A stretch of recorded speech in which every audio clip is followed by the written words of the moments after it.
T-minus 30.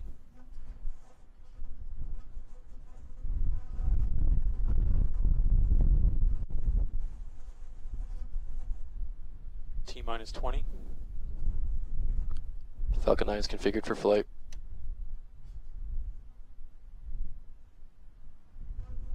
T-minus 10, 9, 8, 7, 6, 5, 4, 3, 2, 1. Liftoff of Falcon 9, the world's first reflight of orbital class rocket. Falcon 9 has cleared the tower.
Trajectory is nominal.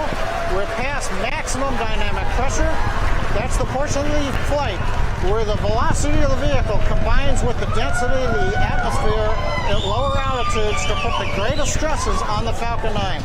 We're through that critical phase of flight. The next major event coming up in about 35 seconds, main engine cutoff.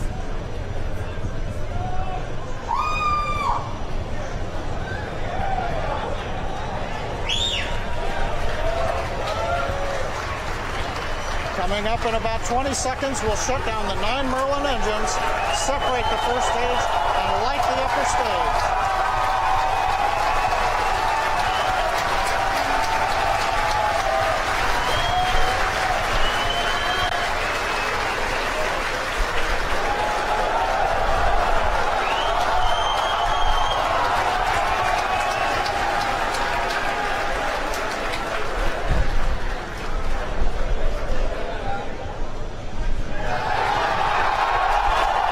Stage separation confirmed.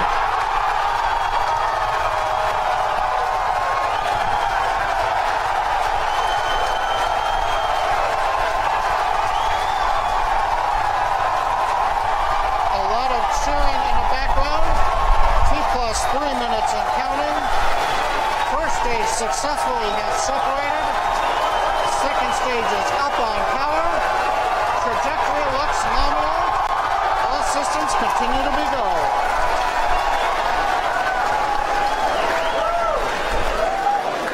Next major activity in about 20 seconds. We're going to look for fairing separation around the SES-10 spacecraft.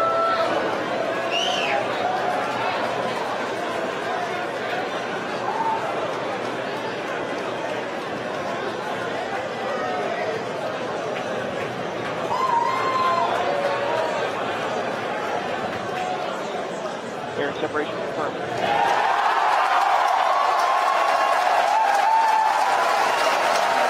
Payload fairing has successfully separated. The MVAC engine continues to power the upper stage. Recovery vessels have AOS. Parking orbit. Engine looks good. The trajectory looks good. We're at T+4 minutes, and the flight continues to be go. So far is a successful launch of Falcon 9 carrying SES-10. First stage has separated from second stage. That's what you see on the left-hand side of your screen. That's the first stage. Coming back down once again. This is the second time we've launched it. This is the second time we're attempting to land it on our drone ship. Of course, I still love you, which is in the Atlantic Ocean.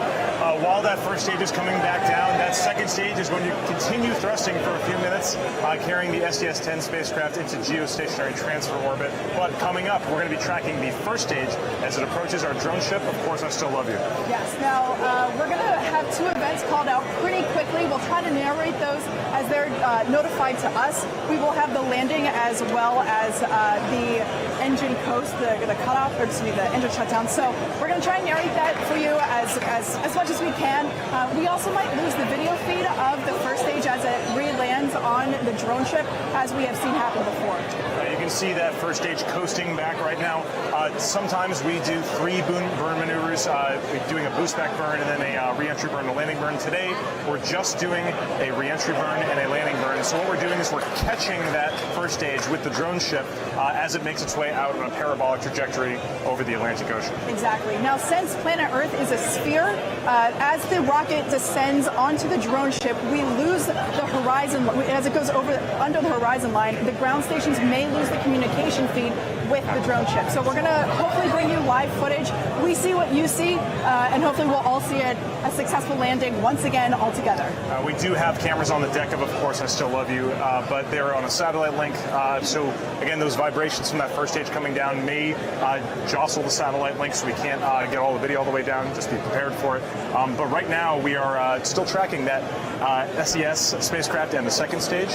Looks like everything is going well so far. Yeah, primary mission is SES-10, and it's looking great thus far. So let's go up to John I for a status update. T plus 6 minutes, 13 seconds into flight. All goes well. We're going to listen for the start of the entry burn coming up in just a few seconds. Stage 1 entry burn has started. And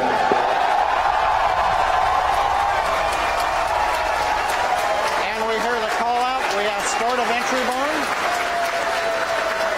This burn will last just under 20 seconds.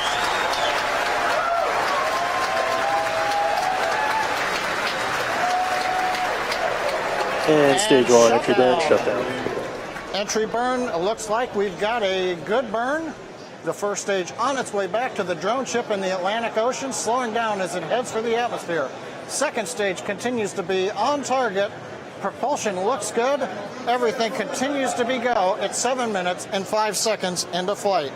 So we're going to go back down to the floor as we get ready for the landing of the first stage in the orbit of the second stage. As you just heard and saw, the first stage's re-entry burn has just completed. Stage 1 is transonic. Right now, like we said, we're going to have some difficulty getting video as it makes its way. Drone ship has AOS. Underneath the horizon from our ground stations. But coming up very soon is going to be that landing burn. That's the final burn that happens just a few hundred feet off the deck of our drone ship. Of course, I Still Love You. Yeah. Now, that drone ship you see on the right-hand side of your screen, that is live footage. And like we said, it's out in the Atlantic Ocean. So we're going to try and maintain that steady feed as the rocket descends, which is just in a couple of seconds here. Like I said before, literally just 4 or 5 seconds after we have stage landing, we should have indication as to the second engine cutoff, meaning that the second stage with SES-10 is in good orbit. But right now, we're just watching our screen here, waiting to see the... Let's watch on your screen.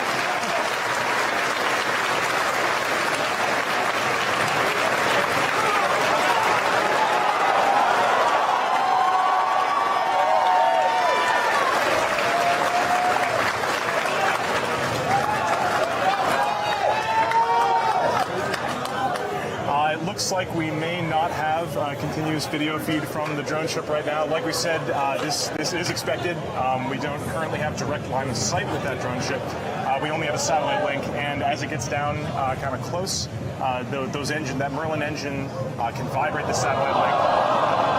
And sometimes we can lose video. So just stay put here. We're going to let you know.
on, who's been watching along with the launch flare, and see what he has to say. 3, 2, 1, go. All right, well, we just had an incredible day today. The first reflight of an orbital class booster did its mission perfectly, dropped off the second stage, came back and landed on the drone ship right in the bullseye. It's an amazing day, I think, for space as a whole, for the space industry. It means you can fly and refly an orbit class booster, which is the most expensive part of the rocket. This is going to be ultimately a huge revolution in spaceflight. It's the difference between if you had airplanes where you threw away an airplane after every flight versus you could reuse them multiple times. So it's been 15 years to get to this point. It's taken us a long time. A lot of difficult steps along the way, but I'm just incredibly proud of the SpaceX team for being able to achieve this, I think, incredible milestone in the history of space. Yeah, I'm sort of at a loss for words, but it's really a great day, not just for SpaceX, but for the space industry as a whole, and proving that something can be done that many people said was impossible. Thank you. So this is fantastic news for everyone here at SpaceX and for humanity in general. We are so happy. Remember, the primary mission to get SES-10 into geostationary transfer orbit is currently good. We have a good orbit, and that's the primary mission we should be focusing on, even though we're really excited for the landing. So now that the second stage engine has cut off, SES-10 and the second stage are now in what we call a parking orbit. It's going to go into a coast phase for a few minutes, at which point we're going to take a break on our webcast. However, we hope you stick with us and come back in a few minutes so that we can all watch a hopeful successful deployment